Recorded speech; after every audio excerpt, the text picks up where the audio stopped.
Assalamualaikum warahmatullahi wabarakatuh. Halo teman-teman, kami dari kelompok 10 akan mempresentasikan mengenai globalisasi etis pengambilan keputusan. Kelompok kami beranggotakan Amelia Andani, Fahira Melina, Hasti Putri Berliana, dan Salsabila Putri Aswia. Kapitalisme, ekonomi, dan etika bisnis. Kapitalisme ialah suatu cara mengadakan produksi, yang mana dalam sistem kapitalisme orang mengadakan produksi tidak hanya untuk menutupi kebutuhan hidup, tetapi dengan tujuan mencari laba.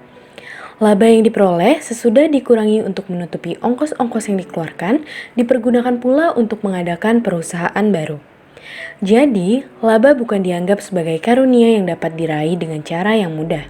Bentuk utama kapitalisme dan sosialisme. Tokoh pertama adalah Adam Smith. Smith mengamati penawaran dan permintaan, efisiensi kontrak, dan pembagian kerja berbagai perusahaan di Inggris. Tulisan-tulisan Smith membentuk dasar ekonomi modern. Gagasan tangan tak kasat mata yang dikemukakan oleh Smith sangat penting bagi kapitalisme, karena ia mengasumsikan pasar melalui mekanisme inhilernya sendiri. Hal ini akan menjaga perdagangan dalam keseimbangan. Tokoh yang kedua adalah Keynes.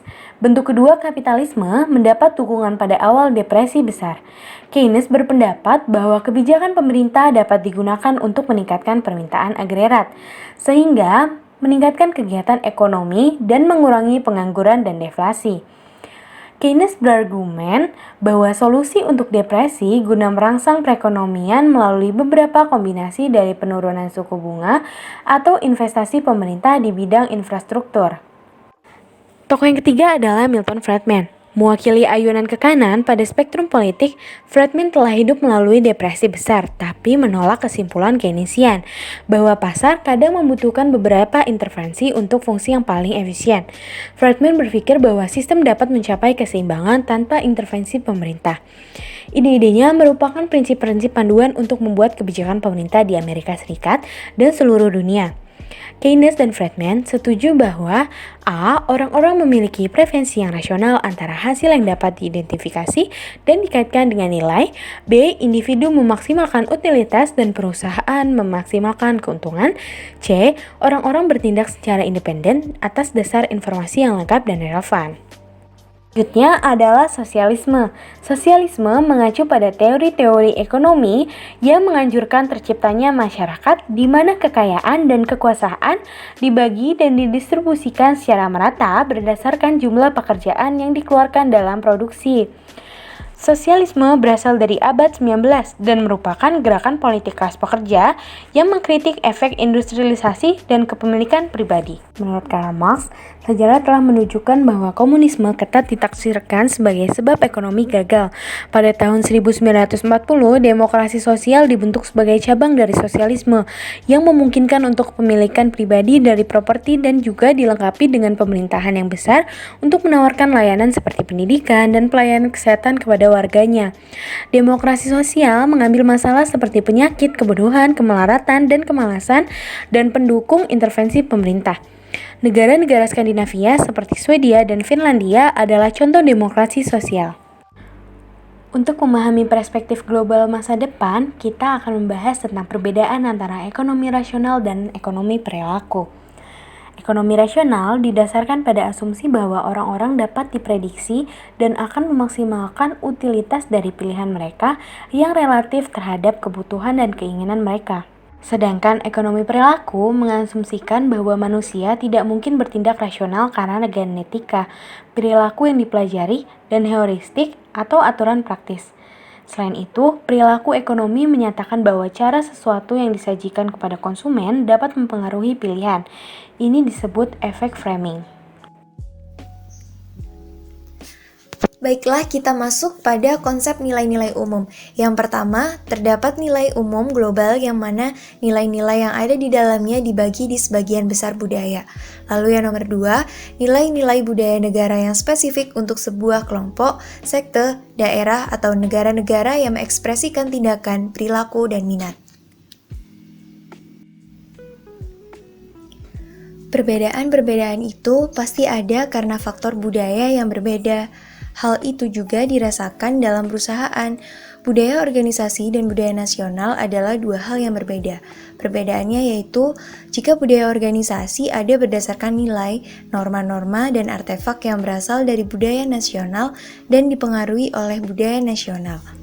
Selain itu juga ada prinsip untuk sekolah bisnis yang tujuan utamanya untuk mengembangkan siswa menjadi penerus masa depan nilai yang berkelanjutan untuk bisnis dan masyarakat ke arah ekonomi global yang berkelanjutan.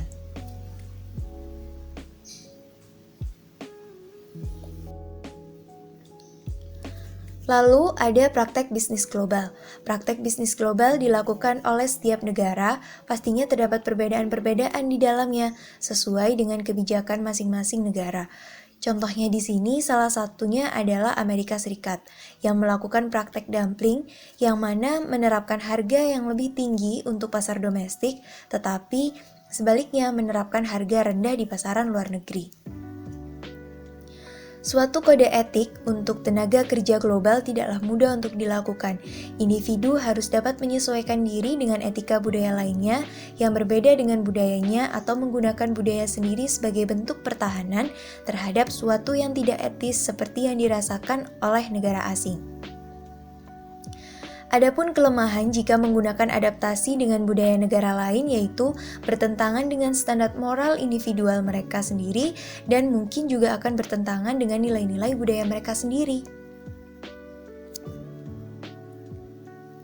Lalu kita masuk kepada konsumerisme. Konsumerisme adalah kepercayaan bahwa konsumen, bukan kepentingan produsen, harus menentukan struktur ekonomi masyarakat. Ini merujuk pada teori bahwa peningkatan konsumsi barang secara ekonomi diinginkan dan menyamakan kebahagiaan pribadi dengan pembelian dan konsumsi harta benda. Ketika negara meningkatkan kekayaan mereka, konsumen tingkatan kualitas hidup mereka dengan barang-barang mewah dan inovasi teknologi yang meningkatkan kenyamanan, kemudahan, dan efisiensi hidup mereka. Konsumsi semacam itu di luar negeri di kebutuhan dasar belum tentu merupakan hal yang buruk dalam dirinya sendiri.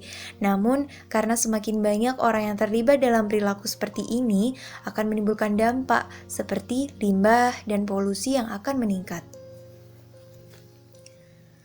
Masalah yang harus diatasi sehubungan dengan konsumerisme adalah dampak produksi terhadap lingkungan masyarakat dan individu. Yang kedua, dampak dari bentuk konsumsi tertentu terhadap lingkungan, masyarakat, dan individu. Yang ketiga, pengaruh konsumsi itu sendiri. Lalu yang terakhir, dampak pada negara-negara miskin dari pola konsumsi negara-negara kaya. Lalu adapun hak asasi manusia.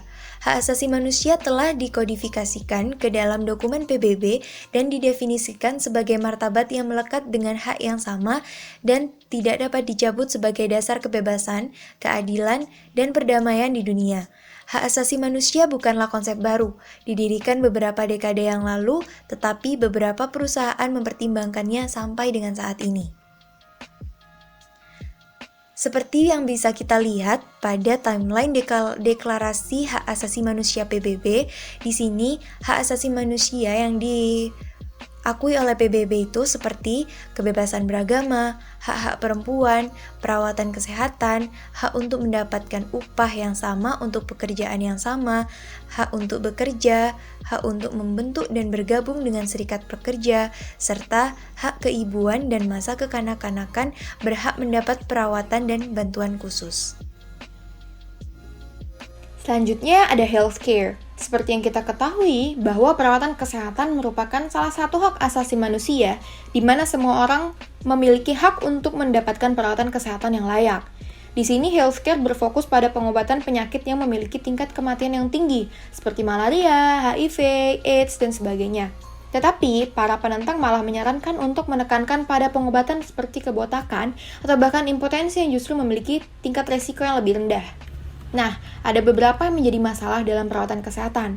Yang pertama adalah keterjangkauan layanan kesehatan di mana biaya perawatan semakin meningkat sehingga menyebabkan beberapa pihak tidak dapat memenuhi standarisasi kesehatan karyawannya dan menyebabkan layanan kesehatan menjadi sulit untuk dijangkau. Lalu perbedaan tentang hak kesehatan yang merupakan hak di mana semua orang berhak mendapatkannya atau merupakan hak istimewa yang artinya individu masing-masing lah yang memiliki tanggung jawab atas kesehatan diri masing-masing. Hal tersebut juga tergantung pada kebijakan di masing-masing negara. Masalah selanjutnya adalah layanan kesehatan yang tidak adil karena ada beberapa pihak yang menganggap layanan kesehatan terhadap karyawan mereka adalah beban. Nah, selanjutnya ada etika bisnis yang perlu diperhatikan dalam industri kesehatan. Seperti yang pertama ada pengendalian diri, pengembangan tanggung jawab sosial, mempertahankan jati diri dan tidak mudah untuk terombang-ambing oleh pesatnya perkembangan informasi dan teknologi, menciptakan persaingan yang sehat, menerapkan konsep pembangunan berkelanjutan, menghindari sifat 5K, lalu ada mampu menyatakan yang benar itu adalah benar, menumbuhkan sikap saling percaya serta konsekuen dan konsisten. Berikutnya ada tenaga kerja. Saat ini lebih banyak orang tinggal dan bekerja di negara selain tanah air mereka. Di Uni Eropa misalnya, pekerja dapat membawa manfaat di seluruh negara dalam Uni Eropa tanpa pengurangan atau perubahan apapun. Walaupun ILO atau International Labour Organization telah mendeklarasikan hak-hak pekerja, tetapi masih saja banyak masalah-masalah yang biasa terjadi dalam lingkup tenaga kerja. Di antaranya ada ketidaksetaraan gender, kerja paksa, banyaknya jumlah pekerja di bawah umur, serta diskriminasi ras, asal, dan sebagainya. Nah, selanjutnya pembangunan berkelanjutan. Pembangunan berkelanjutan merupakan pendekatan sistematis untuk mencapai pembangunan oleh manusia yang mana sumber daya yang ada di bumi disisakan atau tidak dihabiskan untuk sekarang, tetapi akan ada untuk generasi mendatang. Nah, pembangunan berkelanjutan ini sesuai dengan pengakuan bahwa sumber daya di bumi terbatas, sedangkan konsumsi untuk kebutuhan manusia melebihi kapasitas. Nah, hal ini diperlukan tindakan dalam jangka panjang. Dapat teman-teman lihat contohnya, jika populasi dalam suatu negara akan terus bertambah dan berkembang, maka pemerintah harus dapat menemukan cara yang efektif juga efisien untuk setiap orang dalam memperoleh sumber daya. Jika pembangunan berkelanjutan ini gagal dilaksanakan, maka akan menimbulkan dampak seperti peningkatan konflik, banyak manusia yang kelaparan, serta standar hidup akan menurun. Berikutnya, International Monetary Fund atau Dana Moneter Internasional dan biasa kita sebut dengan IMF. IMF sendiri berasal dari perjanjian Bretton Woods pada Juli tahun 1944, di mana sekelompok pemimpin internasional memutuskan bahwa tanggung jawab utama untuk pengaturan hubungan moneter di antara ekonomi nasional harus berada di badan ekstranasional, yaitu IMF. Masalah etika seputar IMF adalah argumen bahwa liberalisasi global telah menciptakan lebih banyak ketimpangan dan kemiskinan di negara-negara yang mencari bantuannya. Beberapa pendapat bahwa perusahaan melepaskan utang luar negeri mereka melalui dana talangan IMF. IMF juga telah mengusulkan pembatasan jumlah perusahaan yang baru diregulasi ke perusahaan terbesar yang memiliki resiko sistemik.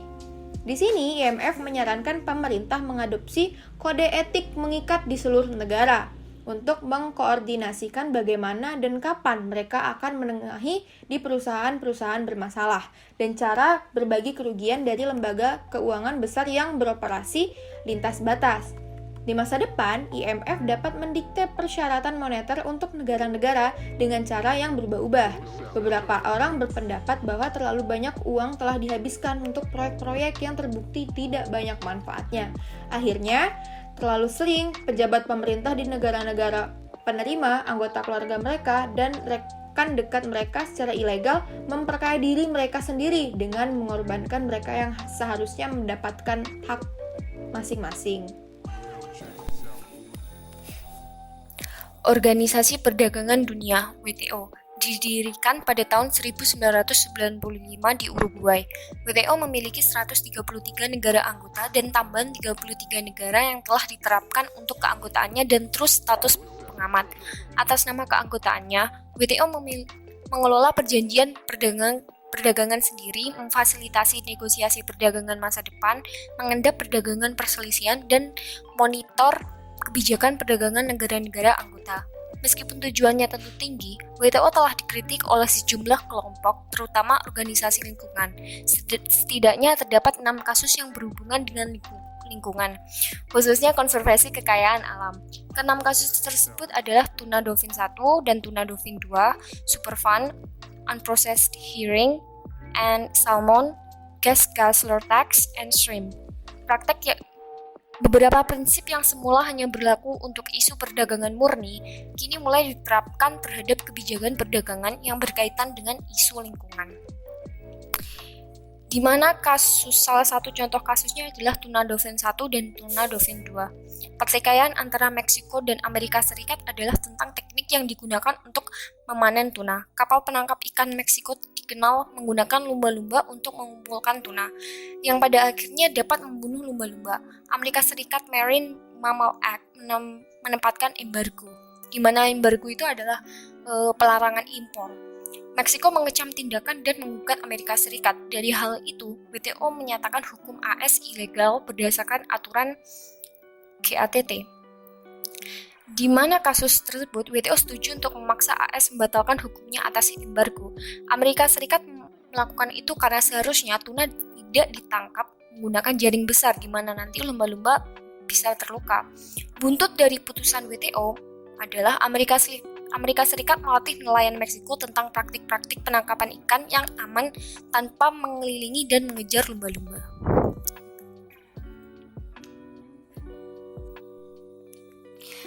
The Multinational Corporation (MNC). MNC merupakan tingkat tertinggi komitmen bisnis internasional dan ditandai dengan strategi global yang berfokus pada peluang di seluruh dunia. Contoh perusahaan multinasional yang berbasis di Amerika Serikat termasuk Nike, Monsanto, dan Cisco Systems. Beberapa perusahaan ini telah tumbuh begitu besar sehingga mereka menghasilkan pendapatan lebih tinggi dari PDB yang jumlah semua barang dan jasa yang diproduksi di suatu negara selama 1 tahun dari beberapa negara di mana mereka melakukan bisnis. Kritikus percaya bahwa ukuran dan kekuatan perusahaan multinasional membuat masalah etika yang melibatkan eksploitasi baik sumber daya alam dan manusia. Kritik juga menuduh perusahaan multinasional eksploitasi pasar tenaga kerja dan negara tuan rumah. Salah satu contoh tuduhan terhadap MNC adalah 1. MNC menggunakan perangkat hemat, di mana artinya itu MNC menggunakan perangkat hemat, di mana perusahaan tersebut menggunakan teknologi berupa robot atau semacamnya yang akhirnya hanya akan menambah pengangguran di suatu negara. 2. MNC juga telah dituduh meningkatkan kesenjangan antara negara kaya dan miskin, di mana MNC membuat masalah etika dengan melancarkan eksploitasi baik sumber daya alam dan manusia, di mana dari eksploitasi itu kesenjangan terjadi. 3. MNC telah dituduh membayar upah yang tidak memadai. Kadang-kadang MNC menawarkan kepada pekerja lain dengan membayar upah lebih tinggi, sehingga pengusaha lokal kehilangan pekerja produktifnya karena lebih memilih ke MNC karena gaji tersebut. 4. MNC juga telah dituduh gagal untuk membawa pangsa pasar yang tepat dari biaya pembangunan sosial. Mereka sering menerapkan teknologi canggih, tinggi produktivitas, yang perusahaan lokal tidak mampu untuk melaksanakannya. Langkah-langkah untuk mengurangi dari praktek tersebut. 1. Banyak perusahaan multinasional berusaha untuk membantu mengatur serikat buruh atau membangun hukum upah minimum. 2. Pemerintah tuan rumah telah mengenakan pajak impor yang meningkatkan harga biaya untuk produk mereka dan mengurangi keuntungan mereka.